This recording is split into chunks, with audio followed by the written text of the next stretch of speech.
Bonsoir, bonsoir, famille. J'espère que vous allez bien. Famille, on va aller dans le pays de l'AIS encore. On va aller chez le papa Dramatchani. Famille, c'est en train de limer les Américains là comme ça là-bas. Yeah! Il dit, papa Dramatchani, fort forward. On peut faire ça. Adama. Famille, je vais pas tarder. Je vais vous laisser écouter ce que le papa Dramatchani est en train de dire aux Américains. Je dis, ça lime seulement. Vous savez, le 9, la population nigérienne avait manifesté, demandé le départ de l'armée américaine. Après, il y a eu aussi la réunion des Américains, de la délégation américaine avec le premier ministre du Niger. Maintenant, les décisions ont été prises. Famille, c'est fondé. Communiqué. Dénonciation d'accord. Le gouvernement de la République du Niger porte à la connaissance de l'opinion nationale et internationale que les 12, 13 et 14 mars 2024, ses représentants, sous l'autorité de son Excellence, M. Ali Mohamed Lamine Zen, Premier ministre, ont eu une série de rencontres de travail avec une délégation américaine composée de la sous-secrétaire d'État adjointe aux affaires africaines, chef de mission, Mme Molifi, du Dr Céleste Wallander, sous-secrétaire à la défense pour les affaires de sécurité internationale, du général Michael Langley, commandant en chef de l'AFRICOM, et de Mme Kathleen Fisborn, ambassadeur des États-Unis d'Amérique au Niger. Sous la forme, l'arrivée de la délégation américaine n'a pas respecté les usages diplomatiques.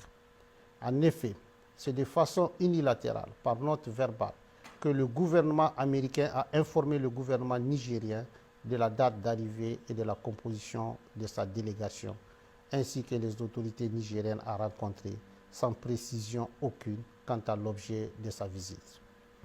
C'est donc par courtoisie et suivant nos traditions millénaires d'accueil et d'hospitalité que le gouvernement a reçu la délégation américaine.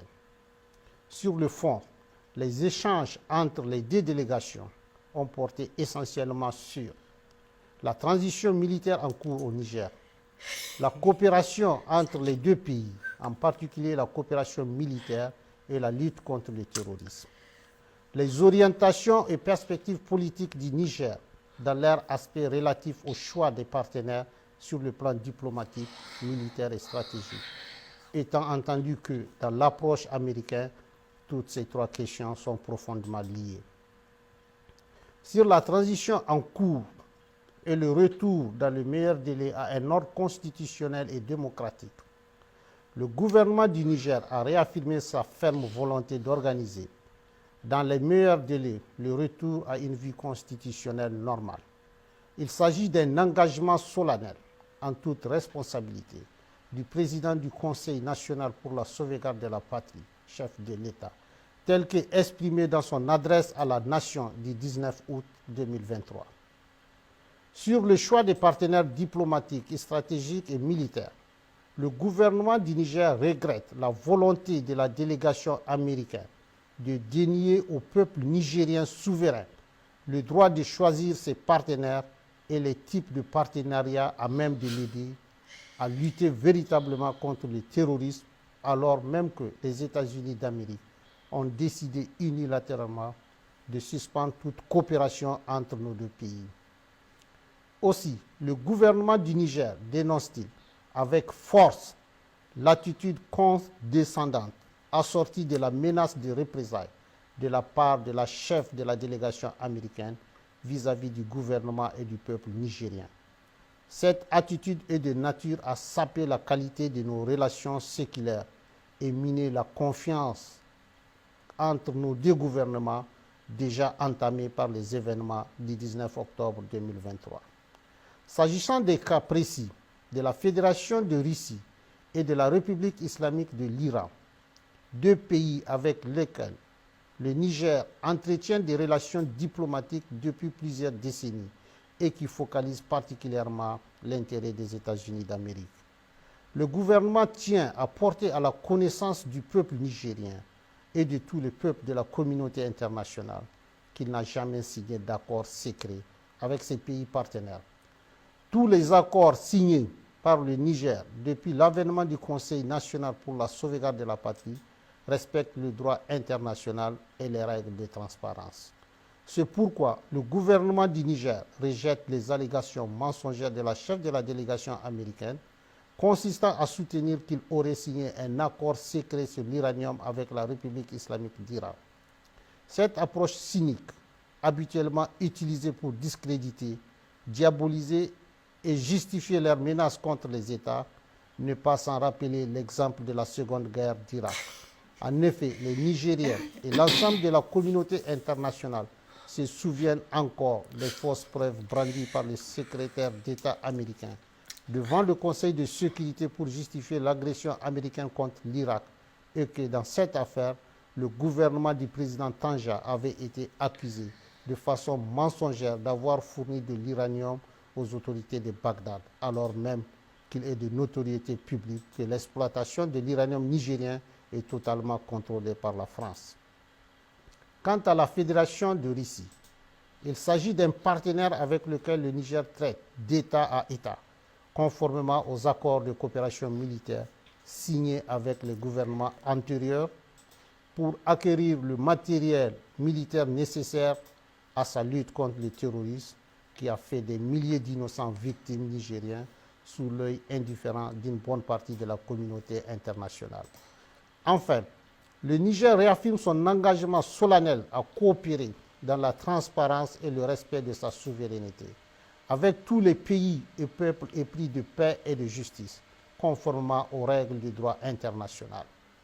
Sur la coopération entre les deux pays, en particulier la coopération militaire et la lutte contre le terrorisme, faut-il le rappeler, la présence américaine sur le territoire de la République du Niger est illégale et viole toutes les règles constitutionnelles et démocratiques qui voudraient que le peuple souverain, notamment à travers ses représentants élus, soit consulté pour l'installation d'une armée étrangère sur le territoire national.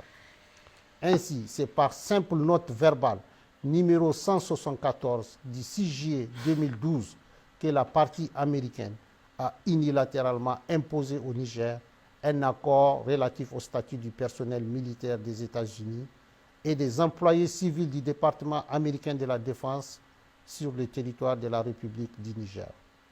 Cet accord est non seulement profondément injuste dans son fond, mais également ne répond pas aux aspirations et aux intérêts du peuple nigérien pour les raisons objectives suivantes. D'abord, il contraint le Niger à payer des factures liées aux taxes des avions militaires américains dont ces derniers doivent normalement s'acquitter et qui coûtent des milliards de francs CFA aux contribuables nigériens. Ensuite, les autorités nigériennes compétentes n'ont aucune information sur les activités militaires menées à partir des bases américaines au Niger et ignorent jusqu'aux effectifs civils et militaires ainsi que le matériel américain déployé sur le sol nigérien. Enfin, l'armée américaine n'a aucune obligation, selon l'accord, d'accéder aux demandes nigériennes d'appui contre les groupes terroristes qui assassinent nos vaillantes forces de défense et de sécurité et massacrent nos laborieuses populations. Aussi, depuis le 26 juillet 2023 et l'avènement du Conseil national pour la sauvegarde de la patrie, le gouvernement américain a décidé unilatéralement et brusquement de suspendre sa coopération militaire en violation de l'accord imposé au peuple nigérien en invoquant l'article 7008 du Consolidated Appropriation Act, sans pour autant aller au bout de sa logique qui voudrait qu'il retire ses militaires du territoire nigérien.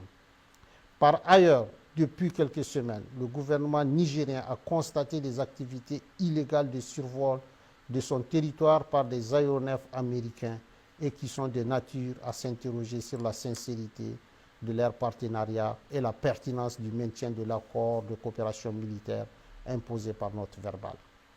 Au vu de tout ce qui précède, le gouvernement du Niger, prenant en compte les aspirations et les intérêts de son peuple, décide en toute responsabilité de dénoncer avec effet immédiat l'accord relatif au statut du personnel militaire des États-Unis et des employés civils du département américain de la Défense sur le territoire de la République du Niger. Une correspondance diplomatique sera adressée à la partie américaine à cet effet, fait à Niamey le 16 mars 2024.